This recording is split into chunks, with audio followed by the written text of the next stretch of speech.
estas últimas 2 semanas me ha llamado mucho la atención una noticia que ha salido de que la empresa D-Wave, una empresa canadiense que fue comprada por Google y la NASA, ha anunciado que para el año que viene va a sacar un ordenador con un procesador cuántico que es como entre 500 y 1000 veces más potente de lo que es a día de hoy, ¿no? Esto me llama mucho la atención y me gustaría en este capítulo explicar un poco qué es esto de los procesadores cuánticos. Antes que nada quiero explicar que es un tema increíblemente difícil, es con mucha diferencia lo más complicado que vamos a ver en este canal.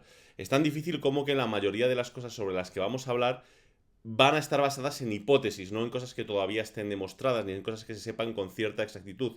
Pero la realidad es que lo que sí se sabe es que los principios que están utilizando estos ordenadores cuánticos sí que funcionan. Por lo tanto, a pesar de que a lo mejor la explicación no sea clara, la explicación no esté completa, lo que sí sabemos es que funciona.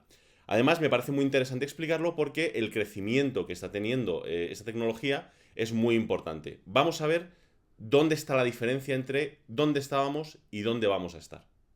¿Por qué son interesantes los procesadores cuánticos? Básicamente porque va a determinar si la explosión tecnológica, que como dijimos seguramente acabará en esto que llamamos la singularidad, se va a producir de una forma más o menos inminente o si nos vamos a estancar tecnológicamente. Para que os hagáis una idea, el ser humano a día de hoy, su avance tecnológico va en función de la capacidad de cálculo, de la capacidad de procesamiento que tiene, ¿vale? A medida que conseguimos procesadores, ordenadores mucho más potentes que pueden hacer muchísimas más operaciones, conseguimos ir avanzando muchísimo más. Es decir, esto se puede medir perfectamente, es lo que hablábamos sobre la ley de Moore, y es que cada 18 meses estamos consiguiendo duplicar nuestra capacidad de cálculo y más o menos coincide con nuestra capacidad de aumentar nuestro nivel tecnológico, ¿no? Va un poquito en línea el uno con el otro.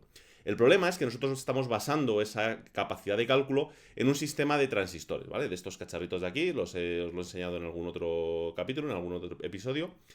Estos cacharritos, ¿vale? Lo que hacen es que los estamos alineando, los estamos minimizando, haciendo cada vez más pequeños para conseguir mayores rendimientos y para conseguir mejores procesos de cálculo y más rápidos, ¿no? El problema que tenemos es que estamos empezando a llegar al límite de esta tecnología y es que esta tecnología mejora a medida que lo hacemos más pequeño.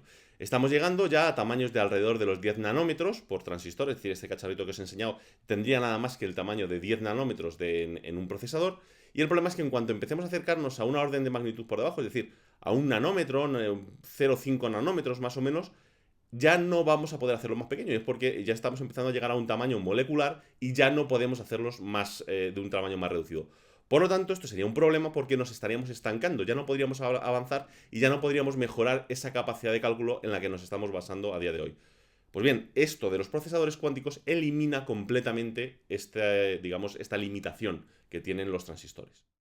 ¿Cómo se consigue mejorar?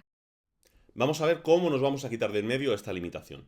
La idea es la siguiente, si hablamos de los procesadores actuales, los procesadores basados en transistores, que es lo que hay a día de hoy, lo que estamos haciendo es lo siguiente, estamos haciendo una miniaturización de estos componentes, poniéndolos en unas determinadas estructuras y consiguiendo que una información que pasamos en forma de ceros y unos, que se traduce en el procesador como entre comillas, alta intensidad, perdón, alto voltaje y bajo voltaje, es decir, esto lo convertimos en ceros y unos, ¿vale?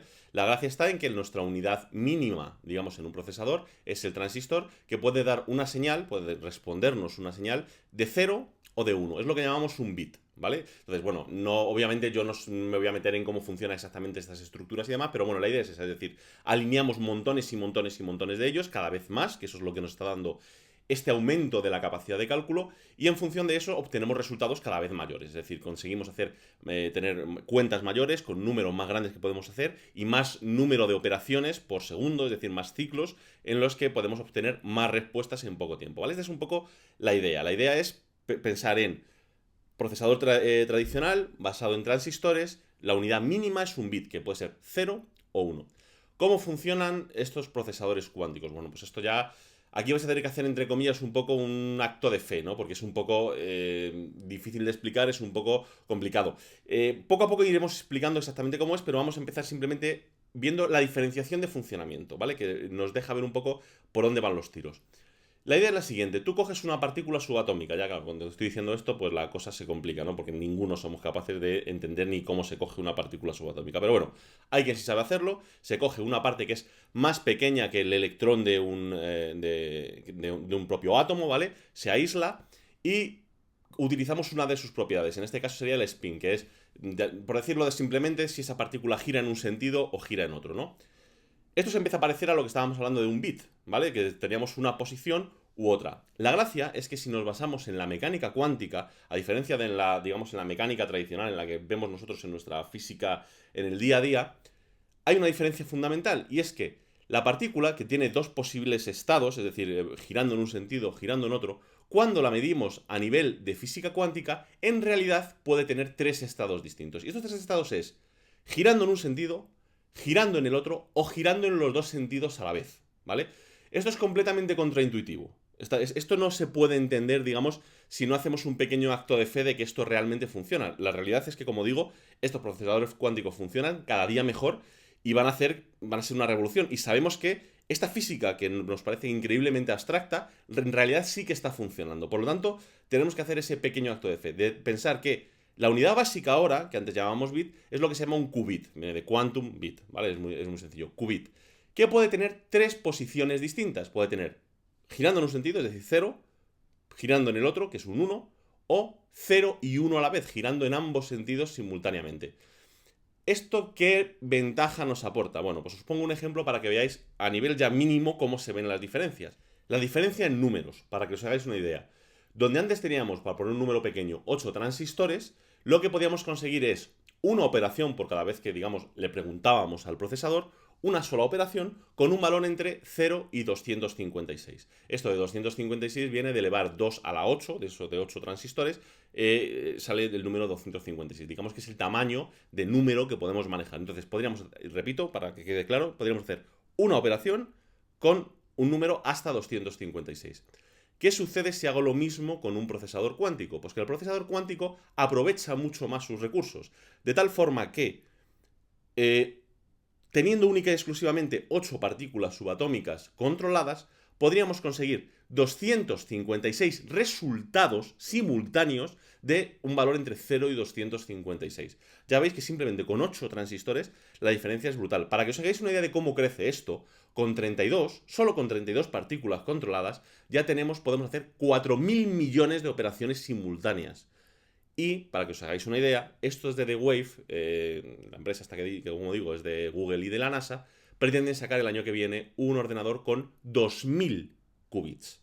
O sea, el número que da el resultado de operaciones que puedo hacer simultáneamente, no soy capaz de decirlo, ¿vale? O sea, decirlo, metí en la calculadora, me salió, me parece elevado a 600 y pico, no es algo que podamos fácilmente entender cuál es la magnitud real de lo que esto es capaz de hacer. ¿Cómo funcionan los procesadores cuánticos? Aquí viene ahora la parte que es absurdamente complicada y es entender cómo funciona todo esto. De hecho, es tan complicado que, a diferencia de en otros vídeos, lo voy a llamar intentos. Es decir, por cada vídeo voy a sacar distintos vídeos explicando estos temas y voy a ir repitiendo ciertos conceptos con distintos ejemplos y de distintas formas porque realmente es muy muy complicado de ver, ¿vale? No es algo que se vea directamente. Como veis, la primera parte que he explicado hay que hacer actos de fe para intentar creer que esto realmente funciona, pero es así y es complicado. Voy a tener que hablar de cosas como mecánica cuántica, voy a tener que hablar de cosas como teorías, hipótesis y hasta de gatos, que ya lo veréis más adelante. Así que vamos a empezar con el primer concepto. Vale, vamos a empezar con este concepto que es bastante desconcertante, pero que como tal tampoco es demasiado difícil de entender, ¿vale? Lo que es difícil es entender cómo funciona, pero eso lo veremos más adelante. Este primer concepto es la superposición cuántica. Es lo que os he contado del 0 y el 1 y que a la vez puede valer 0 y 1, ¿vale? Vamos a ir un poco despacio. En el universo tenemos montones de cosas, ¿vale? Que pueden asignársele distintos valores normalmente opuestos. Vamos a, bueno, por supuesto, si hablamos de partículas subatómicas, pues tenemos el spin, tenemos, bueno, pues ciertas cualidades que pueden tomar un valor o pueden tomar el contrario únicamente, ¿no? Vamos a intentar llevárnoslo a un plano que a nosotros nos sea más fácil, entre comillas, de entender. Y para mí esto podría ser, por ejemplo, lanzar una moneda al aire, ¿no? Si tú lanzas una moneda al aire, tiras y cuando la cubres, pues tú sabes que puede tener dos posibles resultados, que puede ser cara o que puede ser cruz. Hasta ahora, digamos que lo que estábamos pensando siempre es eso, es decir, que única y exclusivamente esa moneda, aunque no sepamos cómo está, pues podrá valer cara o podrá valer cruz. Lo que nos dice la mecánica cuántica es que esto no es correcto, es decir, que cuando estamos haciéndolo a nivel subatómico, lo estamos haciendo a nivel cuántico, que se llama, ¿no? No es cierto que pueda ser cara o pueda ser cruz, sino que en realidad lo que es cara y cruz a la vez, ¿vale? Y que es en el momento en el que nosotros comprobamos si esa moneda, digamos, es cara o es cruz, es el momento en el que levantamos y miramos, en el que el universo de alguna forma decide si eso es cara o si eso es cruz, ¿vale? Esto es lo que se llama los principios de coherencia y descoherencia cuántica. La coherencia es el hecho de que algo pueda tener dos valores a la vez, y la de coherencia es poder separar y, digamos, que nos dé el resultado, es decir, cuál realmente es de los dos, ¿no?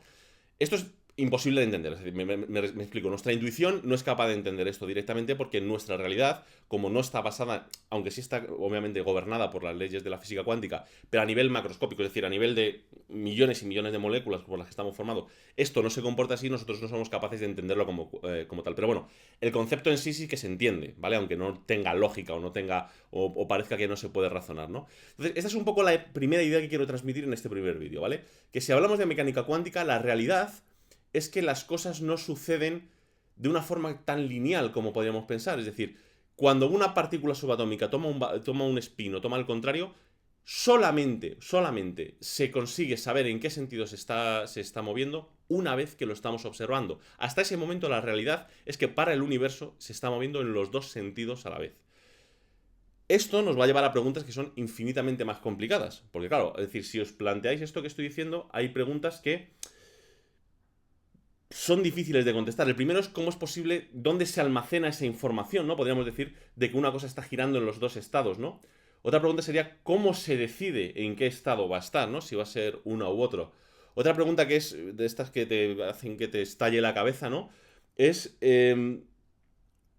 ¿por qué única y exclusivamente se está desglosando ese resultado cuando lo estamos observando? Es decir, ¿por qué tiene que ser en ese momento y no es antes o no es después, ¿no? Sino que coincide el momento de la observación con el momento de esa de coherencia cuántica, ¿no? Que es el momento en el que toma un valor o toma el otro. O ya si queremos rizar el rizo, la pregunta más complicada, que yo creo que es la que más científicos deben estar haciéndose ahora mismo, y es ¿qué es medir? Porque al final, claro, nosotros también somos parte del universo y cuando estamos midiendo es el momento en el que toma valor ese resultado, ¿no? Entonces la pregunta es la siguiente, es ¿qué es exactamente medir? De hecho, aquí ya, cuando tú ves las posibles, digamos, soluciones a las que hay este problema, que ya son hipótesis, hay unas que son mucho más aceptadas que otras, pero claro, hay algunas que ya son interesantes, como por ejemplo que hay algún científico que plantea que sí que exista realmente la consciencia, que esté fuera del plano realmente de nuestro universo y que sea esa interacción entre nuestra consciencia y nuestro universo lo que desemboque a que tengamos una contestación, por decirlo de alguna forma. Esto es ponernos muy metafísicos, parece que estamos metiéndonos incluso en religiones, pero bueno, la realidad es que son teorías que están planteadas. Las más aceptadas no son estas, las más aceptadas es las que hablan sobre el tema del multiverso, o sea, de los universos paralelos, de los despliegues temporales y demás, que de los que vamos a hablar más adelante ya veréis que vistos uno a uno no son tan complicados, la complicación, perdón, es cuando realmente intentas juntarlos todos, ¿no? Y por hoy lo vamos a dejar aquí, o sea, no quiero enredarlo mucho más, creo que la idea más o menos ha quedado clara, o sea, lo que quiero transmitir es que parece ser que hay otro tipo de ordenador que va a ser el que realmente nos va a llevar a poder crecer muchísimo más como a nivel como especie, es decir, a poder desarrollarnos, seguramente a llegar a lo que hablábamos de la singularidad tecnológica, y que esta no está basada en la tecnología actual, sino que está basada en algo mucho más complicado, ¿vale? Que es el tema de la mecánica cuántica. En los siguientes episodios voy a explicar cómo funciona, por un lado, lo que es el ordenador como tal, es decir, cómo consiguen aislar esas partículas, cómo las enfrían para que no se muevan y se puedan utilizar. Voy a hablar del tema de los multiversos, bueno, es decir, todos los temas que hoy he dejado abierto, que son un millón, es decir, porque hoy solamente lo que he dado es una idea de la noticia que realmente ha salido, los voy a ir desglosando poco a poco en los siguientes episodios. Y poco más, nos vemos la semana que viene, como cada semana, agradeceros que sigáis con el canal, sigue creciendo, va bastante bien. Si queréis ver lo que voy haciendo durante la semana, podéis hacerlo siguiendo en mis cuentas de Twitter y de Instagram, están por aquí, de @elganaroli, y nada, nos vemos la semana que viene. Un saludo, chao.